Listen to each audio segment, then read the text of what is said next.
పెళ్లికి పని కదా డాడీ, ఇది ఎంగిల్ చెప్పడం ఇస్తాకు. ఎవరెంగిలి చేశారో చెప్పండి. దీనిని అనుభవించాను, అలాగే ఇంకెంతమంది అనుభవించారు.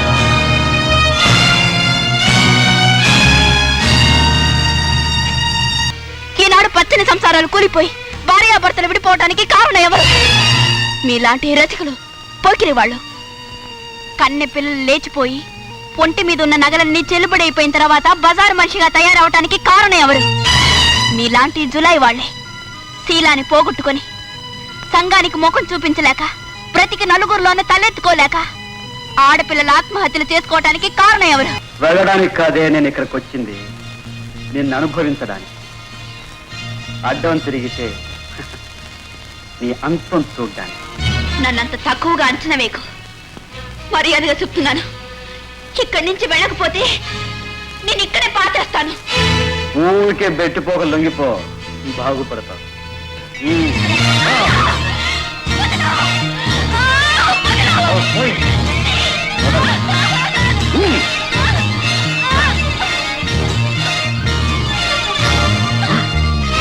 నీ రక్తం కళ్ళ చూస్తాను, జాగ్రత్త. తగ్గవే, ఈ కేకలు అరుపులు నాకేం కొత్త కదే.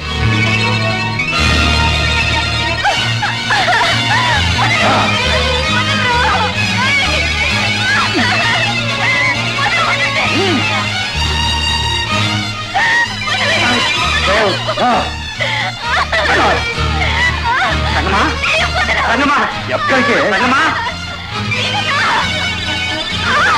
బాబు, నా రంగమ్మకి అన్యాయం చేయకండి, నా రంగమ్మకి అన్యాయం చేయొద్దు. రంగమ్మ, రంగమ్మ, సుకుమార్ బాబు, తలుపు తీయండి. సుకుమార్ బాబు, అన్యాయం బాబు ఇది. సుకుమార్ బాబు, తలుపు తీయండి. సుకుమార్ బాబు, సుకుమార్ బాబు, అన్యాయం బాబు ఇది. సుకుమార్ బాబు, రంగమ్మ, రంగమ్మ.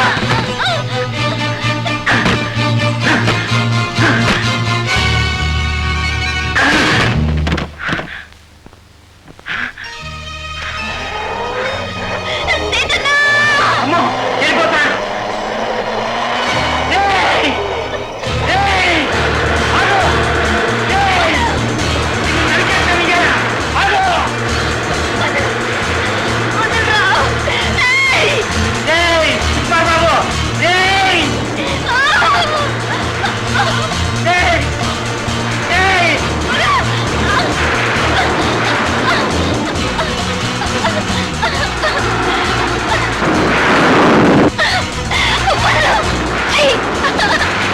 అయ్యో,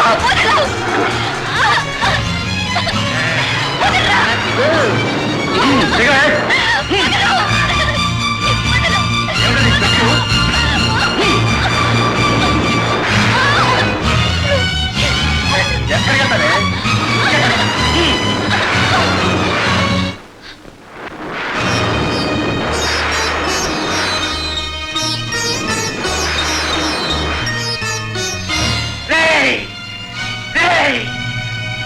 గుండా కోర్సన్నాసి, నా రంగిని నాకు కాకుండా చేస్తావా? ఎర్రోండి అనుకుంటున్నావేమో. నాకు కానీ తిక్క రేగిందో చెయ్యి మందినైనా సరే బొక్కేడికి నరికేస్తాను. ప్రాణాల మీద ఆశుంటే ఇక్కడి నుంచి వెళ్ళిపో. లేదు కాడు కాను చెయ్యికి చెయ్యి తీ చేపలు పారేస్తానేమనుకుంటున్నాము. నా రంగిని నేను పెళ్లి చేసుకోవాలనుకుంటున్నాను రా. తాళి పొట్టు కూడా చేయించుకొచ్చాను. మర్యాదగా చెప్తాను, వెళ్ళిపో, వెళ్ళిపో.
తన్ని మొదటిసారి ముట్టుకున్న మగవాడితోనే తనువంతా గడపాలనుకుంటుంది ఆడది.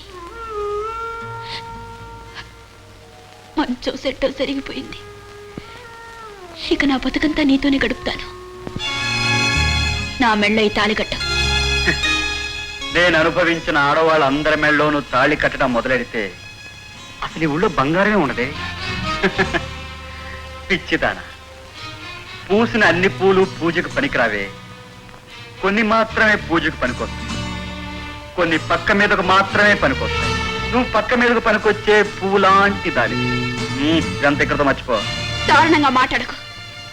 ఆడదాని ఉసురు తగిలే రావణుడి పొట్ట చెక్కలైంది. ఆడదాని ఉసురు తగిలి దుర్యోధనుని తొడలు ముక్కలయ్యాయి. నా ఉసురు నీకు కూడా తగిలి తిరుగుతుంది. మర్యాదగా చెప్తున్నాను, ఈ తాడి కట్టు. నేను చస్తే కట్టను. కట్టకపోతే నేను ఊరుకోను. కేట్లో పడి చచ్చిపోను, చేతులు ముడుచుకుని కూర్చోను. నడుం బిగిస్తాను. నిన్నెప్పుడు వెన్నంటే తిరుగుతాను. నీ గుండెలో ముళ్ళులా గుచ్చుకొని పీడిస్తూనే ఉంటాను. నీ చేత కన్నీరు కార్పిస్తాను. 10 మందిలోనూ నువ్వు చేసిన తప్పు నువ్వే సరిదిద్దుకుని రాస్తాను. ఏడ్చోలేవే. ఏం చేయడానికైనా అసలు నువ్వు బ్రతుకుంటేనేగా.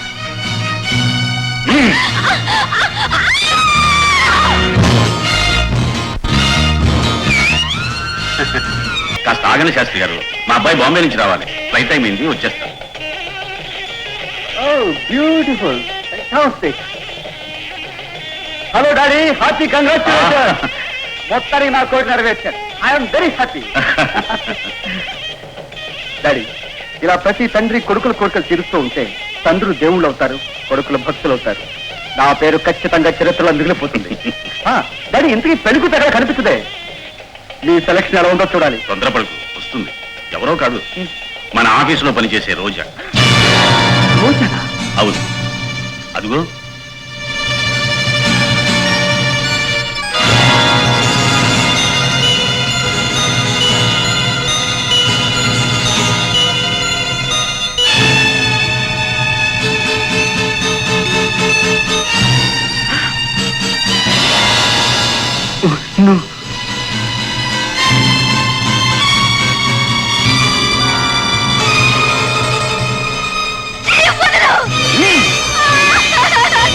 గట్టిపోకే నువ్వు. ఆగు, ఇప్పుడైనా నిజం చెప్పు. నువ్వు రాణి కాసుల రంగమ్మవి, అవునా కాదా? అవును, రాణి కాసుల రంగమ్మనే. అయితే ఇంతకాలం రోజాగా నాటకం ఆడుతాం అనమాట. ఆడేలాగా ఆనాడు మీరే చేశారు. ఏమిట్రా, ఏమిటి గొడవ? డాడీ, మీరు దీన్ని పెళ్లి చేసుకోవడానికి వీల్లేదు. ఎందుకు వీల్లేదో చెప్పండి. నువ్వు ఇంటింటికి తిరిగి కూరగాయలు అమ్ముకునేదానివి. కూరగాయలు అమ్ముకునేదైనా, కాయ కష్టం చేసుకునేదైనా పెళ్లికి పనికిరాదని ఎక్కడుంది? పేదాసారా తారతమ్యం మనకి లేదుగా. డాడీ, దీని సంగతి మీకు తెలీదు. దీని చరిత్ర చాలా ఉంది. ఆ చరిత్ర ఏమిటో వినిపించండి. నన్ను రెచ్చగొట్టకో. డాడీ, ఇది ఏ విధంగా మీకు తగింది కాదు. ఎందుకు కాదో వివరంగా చెప్పు. నేను చాలా కాలం నుంచి పరీక్షగా చూస్తున్నాను. ఈ అమ్మాయి నాకు అన్ని విధాలా నచ్చేటట్టు నటించింది. ఇది ఇది ఒట్టి మోసగత్త డాడీ. మోసగత్తినా? నా సంగతంతా తెలుసునన్నారుగా. నేను ఎవరినైనా మోసం చేశానా, లేక ఎవరి చేతైనా మోసగింపబడ్డానా? కొంచెం దయతో చెప్తారా? నీ దబాయింపులు బుకాయింపులు నా దగ్గర కాదు. వెంటనే ఎక్కించి వెళ్ళిపో. పెళ్లి ఏర్పాట్లన్నీ చేసుకుంటే అలా మాట్లాడతావేమిట్రా? ఇది పెళ్లికి పని కాదు డాడీ. ఇది ఎంగిల్ చెప్పడం ఇస్తాకు. ఎవరెంగిలి చేశారో చెప్పండి. మాట్లాడగరా, చెప్పు. నాతో చెప్పిందని ప్రయత్నించకండి. మీరు ఇంకెవరిని చేసుకున్నా నాకు అభ్యంతరం లేదు. నీకు లేకపోవచ్చు, నాకు. నా పెళ్లి జరగడం అంటూ వస్తే ఈ అమ్మాయితోనే జరగాలి. డాడీ, ఈ రంగమ్మ మీరు పెళ్లి చేసుకోవడానికి పని కాదు. ఎందుకని? దీనిని అనుభవించాను, అలాగే ఇంకెంతమంది అనుభవించారు.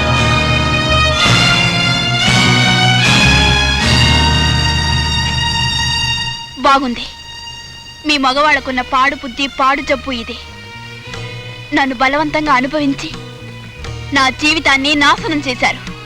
పైగా నన్ను బరి తెగించి పిచ్చలవిడిగా అందరితోనూ తిరిగినట్టు నింద మోపి అంత తేలిగ్గా మాట్లాడతారా? ఆడదాని సంగతి మీకు తెలీదు. అవునులే, అసలు ఆడదాని సంగతి మీకు తెలుసుంటే ఇంత నీచంగా మాట్లాడరు. మొదటిసారిగా ఎవరైతే తను అనుభవించారో వారికే జీవితాన్ని అర్పిస్తుంది, అంకితం చేస్తుంది, ఆరాధిస్తుంది. ఆయన నీడలోనే తనువు తెల్లార్చుకుంటుంది. కానీ మీ మగవాళ్ళు బుద్ధి జ్ఞానం లేకుండా పశువుల్లా విచ్చలవిడిగా తిరుగుతున్నారు. మీలాంటి వాళ్ళ బలవంతాలకి బలైపోతున్న ఆడవాళ్ళు పుట్టింటికి అత్తింటికి నోచుకోకుండా పెళ్లి పెటాకులు లేకుండా సానికంపల పాలవుతున్నారు.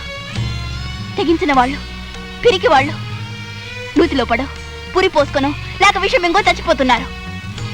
కొంతమంది ఆడదాన్ని అనుభవించినంత కాలం అనుభవించి నెల తప్పిన తర్వాత కనుమరుగైపోతున్నారు. దాంతో ఆడది రెక్కలు తెగిన పక్షిలా దిక్కులేనిదైపోతుంది. కొంతమంది ప్రేమించాను అంటూ తిరిగినన్నాళ్ళు తిరిగి తీరా పెళ్లి గొడవ వచ్చేసరికి తేలు కుట్టిన దొంగలా జారుకుంటున్నారు. దాంతో ఆడది జీవితం మీద విరక్తి పుట్టి ఏ కుంటోనో గుడ్డోనో కట్టుకుని దుర్భరమైన జీవితాన్ని భరిస్తుంది. ఈనాడు పచ్చని సంసారాలు కూలిపోయి భార్యాభర్తలు విడిపోవడానికి కారణం ఎవరు?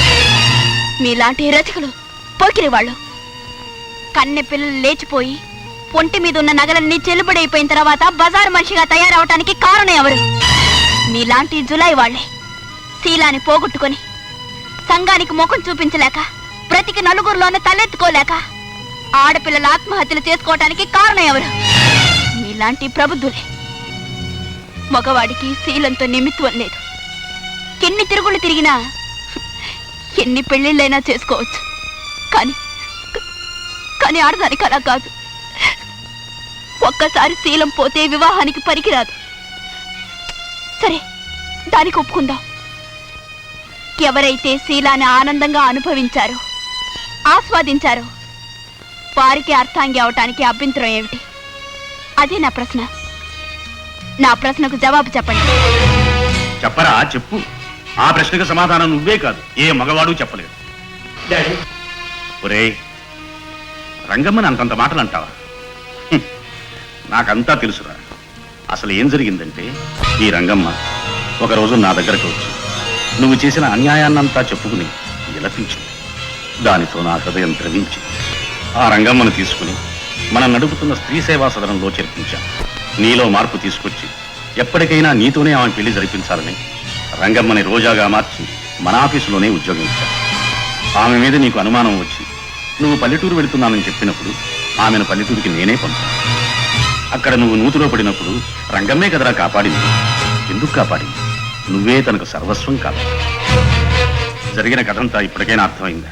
డాడీ, తండ్రిగా నేనేం చేయను. నిన్ను గట్టిగా మందలిస్తే నువ్వు నాకు దూరం అయిపోతావేమోనన్న భయం. మరొకవైపు ఆ అమ్మాయికి అన్యాయం జరగకూడదనే పాపచింత. అందుకే ఇద్దరం కలిసి ఈ నాటకం ఆడాం. డాడీ, బాబు సుకుమార్, ఆడదానికి అన్యాయం చేసిన ఏ వ్యక్తి, ఏ కుటుంబం చల్లగా వర్తిల్లలేదని చరిత్ర చాటుతోంది. నా మాట విని రంగమ్మని భార్యగా స్వీకరించు. అవును చిన్నబాబు గారు, మా రంగమ్మ మట్టిలో మాణిక్యం లాంటిది. దానికి అపకారం జరిగితే లోకంలో న్యాయం ధర్మం నశించిపోతాయండి. చిన్నబాబు గారు, రంగమ్మని పెళ్లి చేసుకుని న్యాయం ధర్మం ఇంకా బతికే ఉన్నాయని నిరూపించండి బాబు. ఏం బాబు, ఏమంటావు? డాడీ, ఇందాక కొడుకు కోరికలు తీర్చే తండ్రి ఉండాలన్నాను. కానీ అది సరికాదు. కొడుకు క్షేమం కోరే దయతో కూడిన మనస్సున్న తండ్రి కావాలి. నా మేలు కోరి, ఒక అమ్మాయి శుభం కోరి ఇంతటి గొప్ప కార్యాన్ని చాలా గోప్యంగా నడిపించి నా కళ్ళు తెరిపించారు. రంగమ్మ,